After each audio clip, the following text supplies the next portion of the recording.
आज हम लोग क्लास 12th का लेसन 7 एक साम्राज्य की राजधानी विजयनगर पढ़ रहे हैं। इसमें हम लोग लगभग 14वीं से 16वीं सदी की पूरी यात्रा पर जाएंगे। इसमें हम लोग पढ़ेंगे 14वीं सदी में विजयनगर साम्राज्य का उत्थान कैसे हुआ। और हम लोग सभी जानते हैं अगर किसी साम्राज्य का उत्थान होता है तो उसका पतन भी होना आवश्यक है। तो ये उत्थान और पतन के बीच का रीजन जानेंगे, कौन कौन से राजा अस्तित्व में आए, उन्होंने विजयनगर साम्राज्य का विस्तार कैसे किया, यहाँ की राजधानी क्या थी, यहाँ की स्थानीय मातृ देवी का क्या नाम था, इन सभी बारे में पढ़ेंगे हम लोग। अब आता है विजयनगर मतलब क्या होता है। विजय का शहर होता है। इस साम्राज्य की स्थापना 14वीं शताब्दी में की गई थी। यह उत्तर में कृष्णा नदी से लेकर प्रायद्वीप के सुदूर दक्षिण तक फैला था। 1565 में इस पर आक्रमण कर इसे लूटा गया और बाद में यह पूरी तरह उजड़ गया। इसके अलावा 17वीं 18वीं शताब्दी तक आते आते यह पूरी तरह विनष्ट हो गया और विजयनगर की राजधानी का नाम क्या है, हम्पी है। और वहाँ पर एक स्थानीय मातृ देवी थी जिसका नाम क्या था, पंपा देवी था। अब आता है हम्पी के भग्नावशेष। 1800 ईस्वी में एक अभियंता मतलब होता है इंजीनियर था, पुराविद कर्नल कॉलिन मैकेंजी के द्वारा प्रकाश में लाए गए थे। मैकेंजी कौन थे? ईस्ट इंडिया कंपनी में कार्यरत थे और वे इस स्थान का पहला सर्वेक्षण मानचित्र तैयार किए थे। उनके द्वारा हासिल जानकारी विरूपाक्ष मंदिर और पंपा देवी के पूजा स्थलों के पुराहित ने इसके बारे में बताया था। किसने? तो पहला नाम आया विरूपाक्ष मंदिर और दूसरा आया वहाँ के पंपा देवी के बारे में, ध्यान रखिएगा। इसके बाद आता है, और यहाँ पर कई सारे छाया चित्रकार भी हुए जिन्होंने पेंटिंग बनाने का काम किया करते थे। उन लोगों ने भी इसका संकलन किया था। कहाँ से? कई अभिलेखों से और बहुत सारे चित्रों से। और इतिहास के, जब इस साम्राज्य का इतिहास का पुनर्निर्माण किया जा रहा था तो उसमें इन स्रोतों का विदेशी यात्रियों का वितान तेलुगु, कन्नड़, तमिल और संस्कृत में लिखे गए साहित्य से मिलान भी किया गया। अब आता है कॉलिन मैकेंजी कौन थे? तो 1754 में जन्म लिए थे। कौन? Colin McKenzie. पिक्चर आपके फोटो में दिया हुआ है, किताब में दिया हुआ है, सॉरी। यह एक अभियंता, सर्वेक्षक और मानचित्रकार भी थे के रूप में इन्होंने अपने क्या की प्रसिद्धि हासिल की। और 1815 में उनको भारत का पहला सर्वेयर जनरल बनाया गया था। एक क्वेश्चन ये भी आ सकता है, भारत का पहला सर्वेयर जनरल कौन थे? तो कॉलिन मैकेंजी थे। और 1821 में अपनी मृत्यु तक वे इसी पद पर बने रहे। इन्होंने बहुत कुछ लिखा ब्रिटिश शासन वगैरह के बारे में भी। यह भी बताया कि विजयनगर में कैसे लोग रहा करते थे। ब्रिटिश शासन के सुप्रभाव में आने से पहले दक्षिण भारत किस प्रकार खराब प्रबंधन की दुर्गति से जूझ रहा था, यानी कि बहुत कुछ लिखा था इसके बारे में। और यह चित्र कौन बनाया है? मैकेंजी का। मैकेंजी और उसके सहायक, यह चित्रकार थॉमस हिक्की द्वारा बनाया गया तेल चित्र का किसी अज्ञात चित्रकार द्वारा बनाया गया प्रतिरूप है।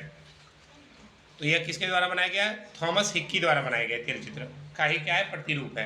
तो अगर पूछा जाए ये चित्र किसने बनाया है तो थॉमस हिक्की ने बनाया। हालांकि ये सब क्वेश्चन एग्जाम में नहीं आता, इसलिए मैंने टिक भी नहीं लगाया है। अब आता है विजयनगर साम्राज्य की स्थापना किसने की थी? तो विजयनगर साम्राज्य की स्थापना हरिहर और बुक्का ने की थी। कब की थी? तो 1336 में की थी, आज से लगभग 700-800 साल पहले। और इस साम्राज्य की अस्थिर सीमा में अलग अलग भाषा बोलने वाले और अलग अलग धार्मिक परंपराओं को मानने वाले लोग भी थे। अपनी उत्तरी सीमा पर विजयनगर शासकों ने अपने समकालीन राजाओं, जिसमें दक्कन के सुल्तान, उड़ीसा के गजपति शासक भी शामिल थे, उर्वर नदी घाटी और लाभकारी विदेशी व्यापार से उत्पन्न संपदा पर अधिकार के लिए संघर्ष भी किया। मतलब विजयनगर शासक क्या कर रहे थे? दूसरे राजाओं से लड़ाई भी करते थे, जो उर्वर भूमि थी उसको अपने कब्जे में लेना चाहते थे। तो इन सब बारे में भी चर्चा किया गया। यहाँ पर कई सारे भवन निर्माण की नई नई तकनीकों को ग्रहण किया गया। तो वो होता क्या है, जब जब हम लोग भवन बनाते हैं, हम लोग बाहर जाते हैं, वहाँ पर जैसे देखते हैं, सीख के आते हैं, वैसे ही घर बनाते हैं। पहले के टाइम में क्या होता था, ये घर का दरवाजा 2 पार्ट वाला होता था। बाद में क्या होने लगा, 1 पार्ट का होने लगा। तो भाई कहीं से कोई देख करके आया होगा, फिर सीखा बोला कि भाई 2 पार्ट थोड़ा देखने में कम अच्छा लगता है, 1 पार्ट वाला ज़्यादा अच्छा लगता है। तो इस हिसाब से बनना शुरू हो गया। इसके अलावा तमिलनाडु में चोल का और कर्नाटक में होयसल के राज्य का उदय हुआ।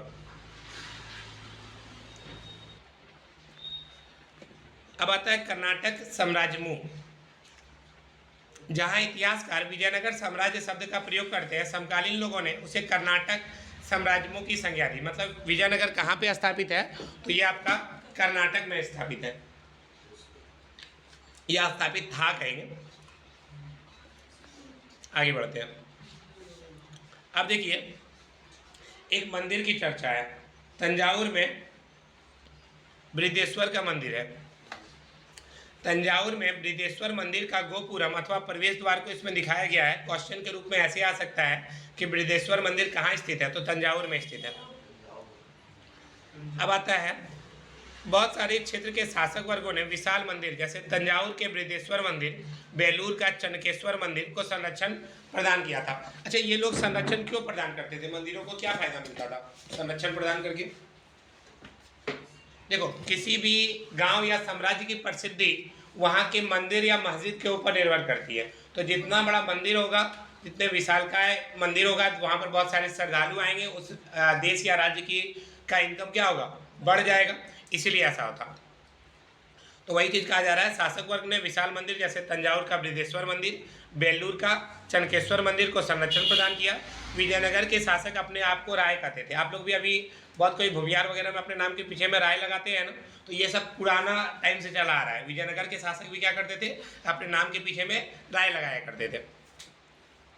सबका कुछ कुछ इस तरह का है, सबके नाम के पीछे में राय, सिंह या कुछ वर्ड लगता है, देखे ही होंगे आप लोग। तो ये सब क्या होता है, जो सबसे पहला रहा होगा शासक या महत्वपूर्ण व्यक्ति, उसने अपने नाम के पीछे महत्वपूर्ण टाइटल लगाया, और लोग जाने कि इस टाइटल को लगाने के बाद क्या होता है, प्रसिद्धि थोड़ा बढ़ जाती है। चलिए आगे देखते हैं। गजपति, गजपति का शाब्दिक अर्थ क्या होता है? तो गजपति का शाब्दिक अर्थ है हाथियों का स्वामी। और 15वीं शताब्दी में उड़ीसा के एक शक्तिशाली शासक वंश का यही नाम था। क्या नाम था? गजपति। विजयनगर की लोक प्रचलित परंपराओं में दक्कन के सुल्तानों को अश्वपति मतलब घोड़ों का स्वामी, और रायों को नरपति अर्थात लोगों का स्वामी की संज्ञा दी गई है। आगे देखिए, अब आता है शासक और व्यापारी। इस काल में युद्ध कला प्रभावशाली अश्वसेना पर आधारित थी, इसलिए प्रतिस्पर्धी राज्यों के लिए अरब और मध्य एशिया से घोड़ों का आयात किया जाता था। यह व्यापार आरंभिक चरणों में अरब व्यापारी द्वारा भी नियंत्रित था। मतलब अरब व्यापारी क्या करते थे, घोड़ा को ला करके यहाँ बेचने का काम करते थे। व्यापारियों के स्थानीय समूह, जिन्हें कुदिरई, चेट्टी अथवा घोड़े के व्यापारी भी कहा जाता था। क्वेश्चन ऐसे भी आ सकता है, घोड़ों के व्यापारी को क्या कहा जाता है, तो कुदिरई अथवा चट्टी कहा जाता है। 1498 ईस्वी में पुर्तगाली लोग आए, जो कि उपमहाद्वीप के पश्चिमी तट पर आए और व्यापार तथा सामरिक केंद्र स्थापित करने का प्रयास करने लगे। कौन? पुर्तगाली। पुर्तगाल देश से आए हुए लोगों को पुर्तगाली कहते हैं। ये कब आए थे? 1498 में आए थे। आप लोग एक नाम सुने थे, वास्को डी गामा। अब आता है, इसके अलावा उनकी बेहतर सामरिक तकनीक, विशेष रूप से बंदूकों का प्रयोग, और ने उन्हें इस काल की उलझी हुई राजनीति में एक महत्वपूर्ण शक्ति बनकर उभरने में सहायता की। विजयनगर भी मसालों, वस्त्रों और रत्नों के अपने बाजार के लिए प्रसिद्ध था। दूसरी ओर व्यापार से प्राप्त राजस्व राज्य की समृद्धि में भी महत्वपूर्ण योगदान देता था। अब आता है, राजनीति में सत्ता के दावेदार में शासकीय वंश के सदस्य और सैनिक कमांडर शामिल थे। देखो नॉर्मली क्या होता है कि अगर कोई एक राजा शासन कर रहा है, क्या हमेशा वही करेगा? उससे ताकतवर कोई आएगा तो उसको हटा देगा। तो पहला जो आया था वो संगम वंश था। सबसे पहला विजयनगर राज्य की स्थापना किसने की थी? तो संगम वंश ने की थी। संगम वंश के किन दो राजाओं ने की थी? हरिहर और बुक्का। ये दोनों आपस में भाई था। कब तक नियंत्रण में रखा? 1485 तक। और उसके बाद सुलु वंश आया। कौन वंश आया? सुलु वंश। इसने इसको उखाड़ फेंका, और जो सैनिक कमांडर थे और वे 1503 तक सत्ता में बने रहे। इसके बाद तुलु वंश आए। पहला संगम वंश, सुलु वंश, उसके बाद तुलु वंश। और तुलु वंश के ही राजा थे किसदेव राय, जिसके तेनाली रामन बहुत ज़्यादा फेमस हुए। किसदेव राय के शासनकाल में तुंगभद्रा और कृष्णा नदियों के बीच का क्षेत्र रायचूर दोआब हासिल किया गया था। कब? 1512 में। एक क्वेश्चन ये भी आ सकता है, तुंगभद्रा और कृष्णा नदियों के बीच का क्षेत्र रायचूर दोआब को कब हासिल किया गया? 1512 में। किसने हासिल किया? किसदेव राय ने। उड़ीसा के शासकों का दमन किसने किया? तो किसदेव राय ने। कब किया? 1514 में। बीजापुर के सुल्तान को बुरी तरह पराजित किसदेव राय ने कब किया? तो 1520 में किया। तो आपको ये डाटा याद रखना पड़ेगा। अगला देखिए, हालांकि राज्य हमेशा से तैयार रहता था, लेकिन फिर भी अतुलनीय शांति और समृद्धि की स्थिति में काफ़ी फला फूला था। और कुछ बेहतरीन मंदिरों का निर्माण और कई महत्वपूर्ण दक्षिण भारतीय मंदिरों में गोपुरम मतलब ऊपर का डिजाइन को जोड़ने का श्रेय किसदेव राय को दिया जाता है। और किसदेव राय ने अपनी माँ के नाम पर विजयनगर के समीप ही नगलपुरम नामक उपनगर की स्थापना की।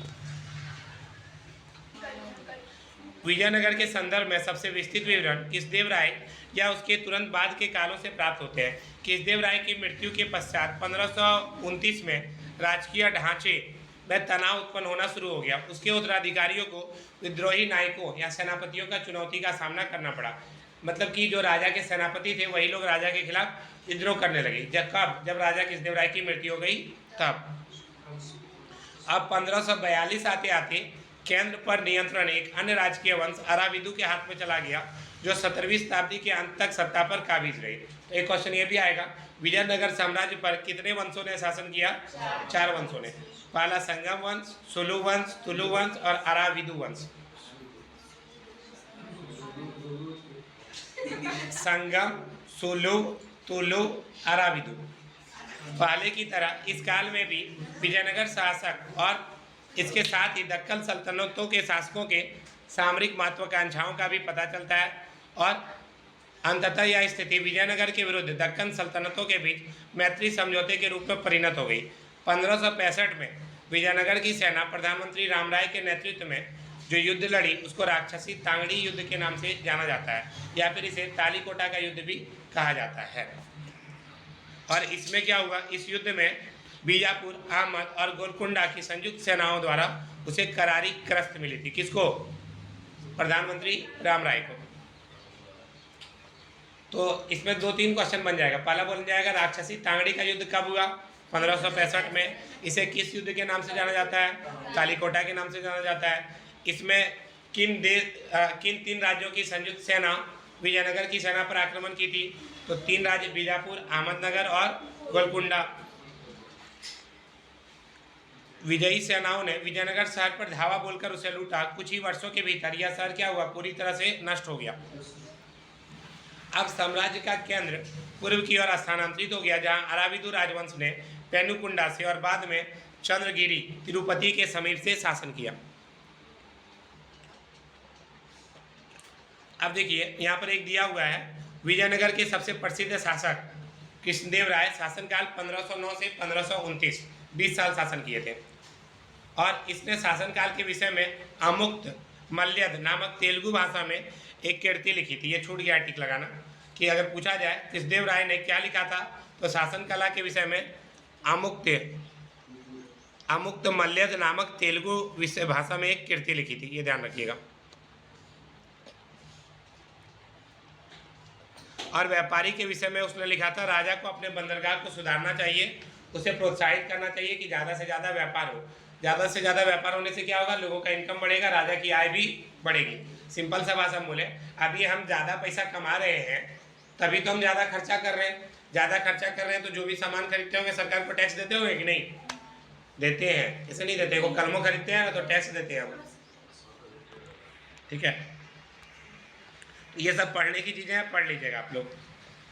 अब देखिए यहाँ पर एक मानचित्र दिया हुआ है। कभी कभी एग्जाम में आप लोग का मानचित्र पूरा बना देगा और आपसे पूछ देगा विजयनगर साम्राज्य कहाँ पे है, तुंगभद्रा नदी कहाँ पे है, गोलकुंडा कहाँ पे है। तो आपको ये याद रखना पड़ेगा। इसमें पिक्चर में दिया हुआ है विजयनगर, तुंगभद्रा, गोलकुंडा, हैदराबाद, कालीकट। कालीकट में सबसे पहले कौन आए थे? वास्को डी गामा 1798 में। आगे बढ़ते हैं।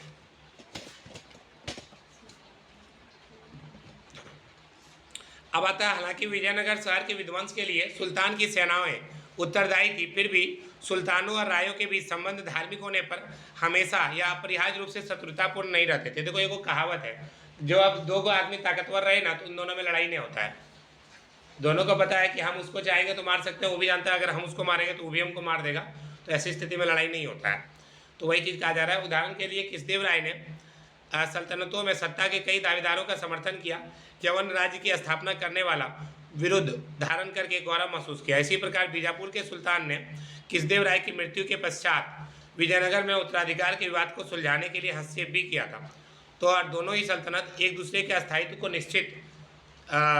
निश्चित कराने की इच्छुक थी। और यह किसकी नीति थी? राम राय की जोखिम भरी नीति थी। देखो सामान्य भाषा में समझिए, अभी जैसे जब सारवा में मुखिया, जिला परिषद वगैरह का चुनाव हो रहा था तो जो हमारे मुखिया थे रामकिशोर सिंह पूर्व मुखिया, वो सोचे कि भाई इस बार एक काम करते हैं, जिला परिषद में खड़ा हो जाते हैं। लेकिन गए संजय राय भी देखे कि जिला परिषद में खड़ा हो रहे हैं, कि अगर उससे एक स्टेप आगे बढ़ जाता संजय राय, तो ऐसी स्थिति में क्या होता है, ई जिला परिषद में खड़े हो जाते हैं। ये बोले नहीं भाई, अपना ही जाति में टकराव हो जाएगा, ऐसी स्थिति में मेरा मुखिया का पद भी जाएगा, जिला परिषद का भी पद जाएगा, ऊपर से को दुश्मनी मोलेंगे सो अलग। तो इससे अच्छा है कि हम एक ही पद पर अस्थायी रहें। तो अधिकतर कोई क्या होते हैं, जब कोई शक्तिशाली होते हैं तो वे क्या करते हैं, आपस में एक दूसरे का सहयोग करते हैं। बात समझ में आई? और यही कारण था कि रामकिशोर सिंह फिर क्या हुए, अपना मुखिया पर ही खड़े रहे, जीत भी गए। जिला परिषद में संजय राय खड़ा हुए, फिर वही जीत गए, कोई बदलाव नहीं हुआ। और शायद मुखिया का चुनाव अब तक जितना बार होता आया है, 3 बार अब तक हो चुका है, इन तीनों बार में तीनों वही है। आगे भी हमको लगता है वही रहने वाला है, बदलने वाला भी नहीं है। आगे बढ़ते हैं। अब आता है, किंतु वे सुल्तान एक हो गए, उन्होंने निर्णायक रूप से पराजित भी कर दिया। अब आता है राज और नायक। साम्राज्य में शक्ति का प्रयोग करने वाले सेना प्रमुख होते थे। देखो मैन पावर किसके हाथ में रहता है, हमेशा सेना के हाथ में रहता है, आर्मी के हाथ में रहता है। ये सामान्यतः किलों पर नियंत्रण रखते थे, जिनके पास सशस्त्र समर्थक होते थे। ये प्रमुख आमतौर पर एक स्थान से दूसरे स्थान तक भ्रमणशील रहते थे, घूमते रहते थे। कई बार बसने के लिए उपजाऊ भूमि की तलाश में ये किसान भी उनका साथ देते थे। इन प्रमुखों को नायक कहते थे, और आमतौर पर ये लोग तेलुगु या कन्नड़ भाषा बोलते थे। तो वहाँ पर कौन सा भाषा बोला जाता है कर्नाटक में, तेलुगु या कन्नड़, ये भी पता चलता है। कई नायकों ने विजयनगर शासक की प्रभुसत्ता के आगे समर्पण कर दिया कि भैया हम आपके सामने लड़ेंगे ही नहीं। अच्छा, आप लोग भी देखे होंगे जब चुनाव होता है, जैसे यहाँ पर जब वार्ड का चुनाव हो रहा था, तो यहाँ से चंदन राणा खड़े हुए थे। तो अब क्या हुआ, वार्ड में कोई उनके खिलाफ में खड़ा ही नहीं हुआ। नहीं आप जीत के जाइएगा, झूठो खड़ा होकर क्या फायदा, हम खड़ा नहीं होंगे। हो सकता है अगला बार फिर मुखिया या जिला परिषद का चुनाव हो, कोई खड़े नहीं हुआ अगेंस्ट में कि भाई हर बार तुम ही जीतते हो, फिर तुम ही जीतोगे, झूठा अपना पैसा का खर्चा करेंगे, जीतो तुम, हम नहीं खड़ा होंगे। तो इसको क्या हो जाता है, निर्विरोध जीतना। अगर कोई आपके खिलाफ खड़ा ही नहीं हुआ, उसको बोला जाता है निर्विरोध चुनाव की जीत। कोई वोटिंग भी नहीं होगा, तो खर्चा भी लोग का बच जाएगा, लोग का नहीं बचेगा, उन लोग का बचेगा, बाकी का इनकम घट जाएगा। चलिए आगे देखते हैं। अब आता है अमर नायक प्रणाली। अमर नायक प्रणाली विजयनगर साम्राज्य की प्रमुख राजनीतिक खोज थी। अच्छा, मैंने एक लाइन गलत बोल दिया था। 1498 में वास्को डी गामा कालीकट आए थे, ध्यान रखिएगा। पहले मैंने 1798 शायद बोल दिया था। अगला है अमर नायक कौन थे, तो ये सैनिक कमांडर थे, जिन्हें राय द्वारा प्रशासन के लिए राज क्षेत्र भी दिए जाते थे। ये लोग क्या करते थे, किसान, शिल्पकर्मी और व्यापारियों से भू राजस्व और अन्य कर वसूला करते थे। वे राजस्व का कुछ भाग व्यक्तिगत उपयोगिता, घोड़ा और हाथी के निर्धारित दल के रखरखाव के लिए अपने पास रख लेते। ये दल विजयनगर शासकों को एक प्रभावी सैनिक शक्ति प्रदान करने में सहायक होते थे, जिनकी मदद से उन्होंने पूरे दक्षिण प्रायद्वीप को अपने नियंत्रण में किया था। राजस्व का कुछ भाग मंदिरों और सिंचाई के साधनों के रखरखाव के लिए खर्च किया जाता था। अब आता है अमर नायक। अमर नायक राजा को वर्ष में एक बार भेंट करते थे और अपनी स्वामी भक्ति प्रकट करने के लिए राजकीय दरबार में उपहार के साथ स्वयं उपस्थित हुआ करते थे। देखो होता क्या है कि भाई तुमको हम इतना बड़ा साम्राज्य दे दिए चलाने के लिए, तुम सैनिक हो वहाँ की, और तुम पूरा शासन करो, कर लो, लेकिन कभी कभी साल में एक बार आकर के राजा से भेंट करना पड़ेगा, और बीच बीच में राजा को कुछ गिफ्ट भी देना पड़ेगा। ठीक है, इस बात का ध्यान रखना है। वैसे हम भी 15 तारीख का इंतजार कर रहे हैं बड़ा बेसब्री से, देखो क्या आता है आप लोग का। राजा कभी कभी एक दूसरे स्थान पर स्थानांतरित कर उन पर अपना नियंत्रण भी दर्शाता था, और इस पर 17वीं शताब्दी में उनमें से कई नायकों ने अपने स्वतंत्र राज्य स्थापित कर लिए, और इस कारण केंद्रीय राजकीय ढांचे का विघटन तेजी से होने लगा था। अब हम लोग विजयनगर राजधानी और उसके परिवेश के बारे में देखेंगे, उसके परिप्रदेश के बारे में देखेंगे। अब हम उस समय के सबसे प्रसिद्ध शहरों में से एक विजयनगर की ओर रुख करते हैं। अधिकांश राजधानियों की तरह यह भी एक विशिष्ट भौतिक रूपरेखा और स्थापत्य शैली से अभिलक्षित थी। ये सब पढ़ने की चीज़ है कि विजयनगर राजा लोग कैसे रहते थे, वे लोग क्या क्या अभिलेख बनवाए, मंदिरों में कितना दान करते थे, उसका उल्लेख किया जाता था। आज के टाइम में भी जो लोग दान करता है अपना अभिलेख में लिखवा देता है ना, फलाना व्यक्ति के द्वारा फलाना रुपया दान किया गया, इतना रुपया। उसी तरह उस टाइम में भी लिखा जाता था। अब जैसे कि एक नाम आता है दे कौंती नामक इतालवी व्यापारी, अब्दुल रज्जाक नामक फारस का राजा का दूत, अब अफानासी निकितन नामक रूस का एक व्यापारी, इन सभी ने 15वीं शताब्दी में शहर की यात्रा की थी। और दुआर्ते बरबोसा, डोमिंगो पेस, पुर्तगाल का फर्नावा नूनीज, ये सभी 16वीं शताब्दी में आए थे, उसके बारे में भी किया गया। तो आपसे क्वेश्चन भी पूछ सकता है कि कौन सा व्यापारी कब आया था यहाँ पे। और व्यापारी लोग आते थे, बहुत कुछ लिखते भी थे कि भाई, जैसे कि डोमिंगो पेस ने लिखा है, यह शहर काफ़ी बड़ा है, मैं इसको पूरी तरह से देख भी नहीं पाया, यह कई पर्वत श्रृंखलाओं के बीच में है, लेकिन फिर भी मैंने बहुत कुछ देखा। यहाँ पर अत्यंत सुंदर पेड़ हैं, खजूर का भी, राजा के महल के समीप खजूर के पेड़ों का बगीचा है और अन्य फल प्रदान करने वाले वृक्ष हैं। तो आज हम लोग इतना ही रहने देते हैं, बाकी अगले क्लास में। आपको वीडियो पसंद आ रहा है तो लाइक, कमेंट, शेयर, सब्सक्राइब करते रहिएगा। अपने दोस्तों को यहाँ आने के लिए प्रेरित कीजिए। Thank you so much, bye bye. मैं आशीष सर आपके साथ। आज हम लोग क्लास 12th का विजयनगर साम्राज्य का सेकेंड पार्ट पढ़ेंगे, जो स्टार्ट होता है आपका जल संपदा से, कि विजयनगर में जल कैसे था, इसके बारे में जानेंगे। वहां पर क्या क्या कुंड का निर्माण हुआ था, इसके बारे में पढ़ेंगे। तो विजयनगर की भौगोलिक स्थिति के विषय में सबसे चौंकाने वाला तथ्य तुंगभद्रा नदी द्वारा निर्मित एक प्राकृतिक कुंड है। यह नदी उत्तर पूर्व दिशा में बहती है। प्रश्न ऐसे आ सकता है आपका कि किस नदी के द्वारा निर्मित एक प्राकृतिक कुंड है, तो तुंगभद्रा नदी के द्वारा निर्मित है। और यह किस दिशा में बहती है, उत्तर पूर्व दिशा में बहती है। आसपास का भूदृश्य रमणीय ग्रेनाइट की पहाड़ियों से परिपूर्ण है। यहाँ पर लगभग सभी धाराओं के साथ साथ बांध बनाकर अलग अलग आकार के हौज भी बनाए गए थे। सबसे महत्वपूर्ण हौज का निर्माण 15वीं शताब्दी के आरंभिक वर्षों में हुआ, जिसे आज का कमलपुरम जलाशय कहा जाता है। देखो, तुम लोग नॉर्मली धान चार को धोते देखे होगे, बड़ा सा पानी का हौदा बना करके तुम लोग करते हो। यहाँ हौदा नहीं बोल रहे, यहाँ हौज बोल रहे हैं। ये हौज काफी बड़ा हौज था, इसमें बहुत सारे लोग आकर के स्नान कर सकते थे। इस हौज का नाम कमलपुरम जलाशय रखा गया, ध्यान रखिएगा। तो अगर पूछा जाए सबसे महत्वपूर्ण हौज का निर्माण कब हुआ, तो 15वीं शताब्दी में हुआ। उस हौज का नाम क्या था, कमलपुरम जलाशय था। इस हौज के पानी से न केवल आसपास के खेतों को सींचा जाता था, बल्कि नहर के माध्यम से इसी पानी को राजकीय केंद्र तक ले जाया गया था। सबसे महत्वपूर्ण जल संबंधी संरचनाओं में एक हिरिया नहर का भग्नावशेष को आज भी देखा जा सकता है। हिरिया नहर का निर्माण किसने कराया था, तो संगम वंश के राजाओं ने कराया था। हिरिया नहर का निर्माण संगम वंश के राजाओं ने किया था। अब आता है किलेबंदी और सड़कें। 15वीं शताब्दी में फारस के शासक द्वारा कालीकट, कोझिकोड, कालीकट अभी के जमाने में कोलकाता को कहा जाता है, ठीक है। कालीकट, कोझिकोड, पहले कोझिकोड भी कहा जाता था। यह भेजा गया दूत अब्दुल रज्जाक किलेबंदी से इतना प्रभावित हुआ, उसने दुर्ग की 7 पंक्ति का उल्लेख किया। इसे न केवल शहर बल्कि कृषि में प्रयुक्त आसपास के क्षेत्रों से भी घेरा गया था। मतलब कि अगर राजा तक पहुंचना है तो तुमको 7 को दुर्ग, 7 को रास्ता पार करना पड़ेगा, तब जाके राजा से भेंट हो पाएगा, ठीक है। यानी आक्रमण करना बहुत मुश्किल काम था। और यह विशाल राजगिरी संरचना थोड़ी सी सुंडाकार थी, सूंड के आकार की थी। और यहाँ पर जो पत्थर का टुकड़ा जोड़ा जाता था, ये फनाकार होता था। मतलब जैसे आप लोग का बोले थे ना कि मंदिर वगैरह में जो पत्थर बैठाया गया उसमें सीमेंट नहीं डाला गया। अब देखो, दीवार के अंदर का भाग मिट्टी और मलबे के मिश्रण से बना हुआ था। वर्गाकार और आयताकार बुर्ज बाहर की ओर निकले थे। अब्दुल रज्जाक लिखता है, पहली, दूसरी और तीसरी दीवारों के बीच जुटे हुए खेत, बगीचे और आवास भी है। मतलब कि जुटा हुआ खेत, बगीचा, आवास, ये सारा चीज आता था। और यहाँ पर जो घेरबंदियां की जाती थी कई महीनों और वर्षों तक चल सकती थी। मतलब बिना कोई बाहरी आदमी के आए पूरा साम्राज्य चल सकता था।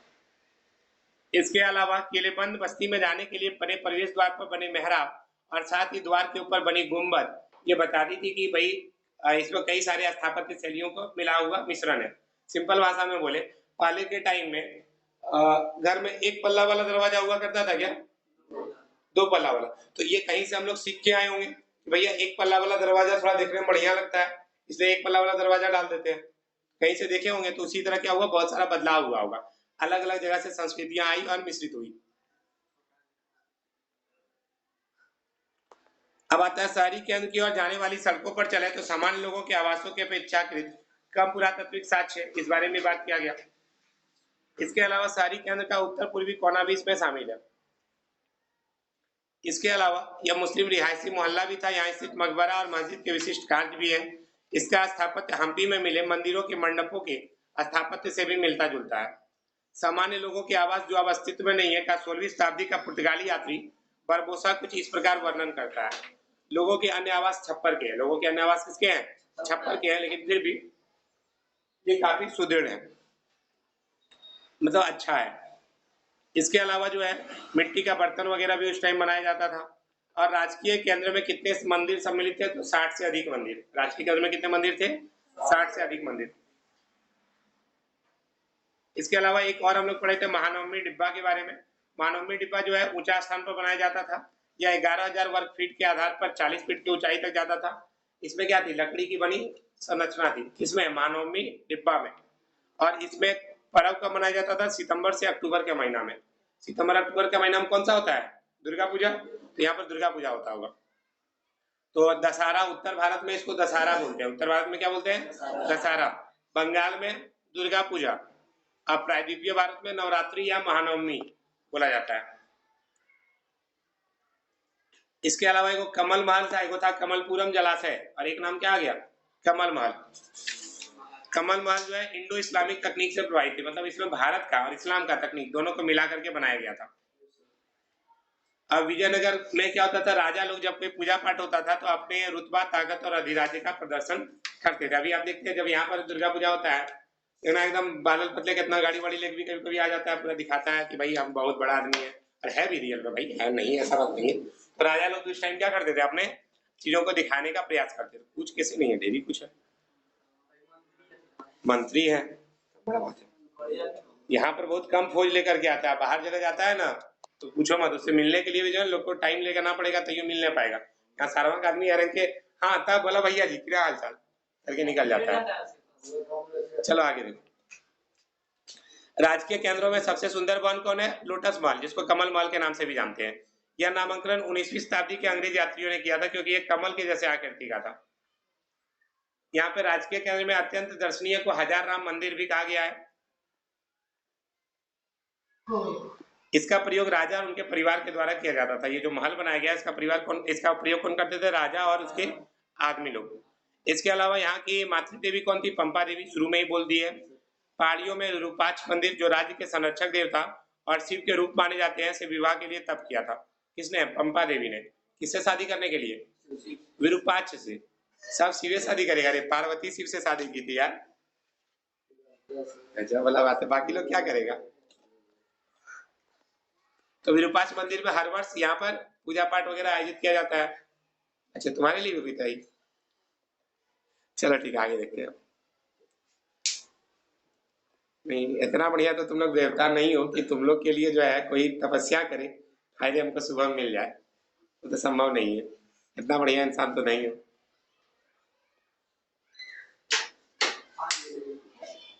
तो तुम्हारे लिए कर रही है कोई, जाओ तुम्हें तो बोल रहा है। अब आता है शासकों के दृष्टिकोण में मंदिरों का निर्माण, मरम्मत और रखरखाव अपनी सत्ता, संपत्ति और निष्ठा के लिए समर्थन भी था। विजयनगर के शासक भगवान विरूपाक्ष की ओर से शासन करने का दावा करते थे। उनका कहना क्या था कि हम लोग जो शासन कर रहे हैं किसकी ओर से कर रहे हैं, भगवान विरूपाक्ष ने मुझे आदेश दिया तभी हम शासन कर रहे हैं। सभी राजकीय आदेशों पर सामान्यतः कन्नड़ लिपि में श्री विरूपाक्ष शब्द अंकित होता था। शासक देवताओं से अपने गहन संबंधों के संकेतक के रूप में विरुद्ध हिंदू सूरत राणा का प्रयोग करते थे। यह अरबी भाषा के शब्द सुल्तान, जिसका अर्थ है राजा, का संस्कृत अनुवाद था। शाब्दिक रूप में इसका अर्थ क्या था, हिंदू सुल्तान। अब देखो यहाँ आकाश से लिया गया विरूपाक्ष मंदिर का सीन दिखाया गया है। आप लोग को मन होगा तो कभी घूमने जाइएगा, बहुत बढ़िया मंदिर है विरूपाक्ष मंदिर। ये कर्नाटक में है आप लोग का, ठीक है। तो कभी जाइए, घूम घाम के आइए, कहिएगा तो हम छुट्टी दे देंगे मंदिर जाने के लिए, टेंशन मत लीजिए। हम क्या जाएंगे। चलो अच्छा आगे देखो। तुम लोग भगवान से मेरे लिए मांग लेना, बहुत हो जाएगा। हाँ क्या मांग लेगा, गजब। जो मांगने मन होगा मांगना, जो बढ़िया चीज मांगना। नहीं पाओगे सबसे बढ़िया मिठा मांग लेना, भाया बढ़ेरी हो जाए। ठीक है मिठा से याद है, कोई मिठा ला भी नहीं किया है, गजब। छोटिया जा भी नहीं की। शिवानी अभी तो तुम्हारा नंबर है, आज तुम खिलाई नहीं, हमने जानते हो। चलो अच्छा आगे देखते हैं। लास्ट में वही करेंगे, साइकिल में बेचना शुरू करेंगे, पहले बता दे रहे हैं। चलो अच्छा आगे देखते हैं। अब आता है रायगोपुरम अथवा राजकीय प्रवेश द्वार भी थे, जो अक्सर केंद्रीय देवालय की मीनारों को बौना प्रतीत कराते थे। अब देखो यहाँ पर क्या होता था, कुछ कुछ राजकीय प्रवेश द्वार था जो कि काफी ऊंचा बनाया जाता था। अब देखो यहाँ पर देख सकते हैं मंदिरों में बहुत अच्छी नक्काशी की जाती थी। ये नक्काशी करने में बहुत ज्यादा लंबा टाइम लगता था, बहुत सारे लोग अपनी जिंदगी गुजार देते थे इन मंदिरों में नक्काशी करते हुए। ठीक है, चलिए आगे देखते हैं।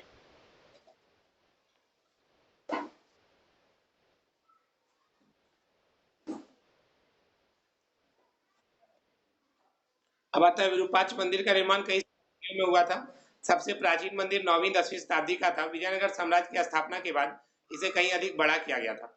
मुख्य मंदिर के सामने बना मंडप कृष्णदेव राय ने अपने राज्यारोहण के उपलक्ष्य में बनवाया था और पूर्वी गोपुरम के निर्माण का भी श्रेय इसे ही दिया जाता है। गोपुरम भी कौन बनवाया था? राजा कृष्णदेव राय। और इसने एक नगर की स्थापना की थी अपने माँ के नाम पर।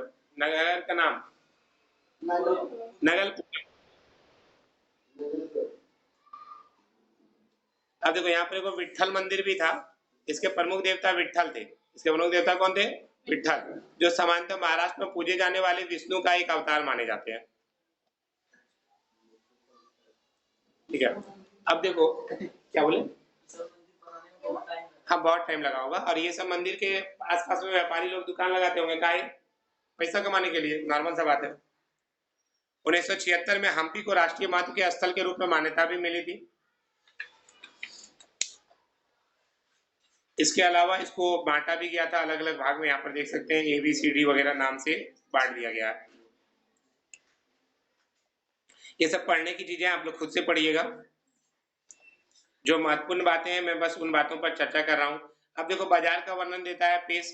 बाजार में क्या क्या बिकता था? मानिक, हीरा, पन्ना, मोती, छोटे मोती, वस्त्र और पृथ्वी पर होने वाली हर वस्तु जिसे भी आप खरीदना चाहते हैं वो सारा चीज मिल जाता था।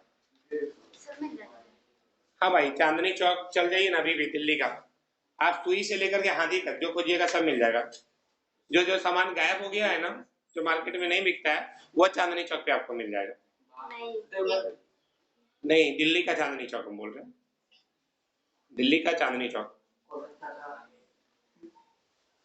बहुत सारा जगह ऐसा है जहाँ पे व्यापार बहुत ज्यादा मात्रा में होता है। चलिए आगे बढ़ते हैं। भेड़, बकरी, चूहा, सब चीज का मांस वास भी पूरा बिकता था यहाँ पे, हर चीज का मांस वगैरह।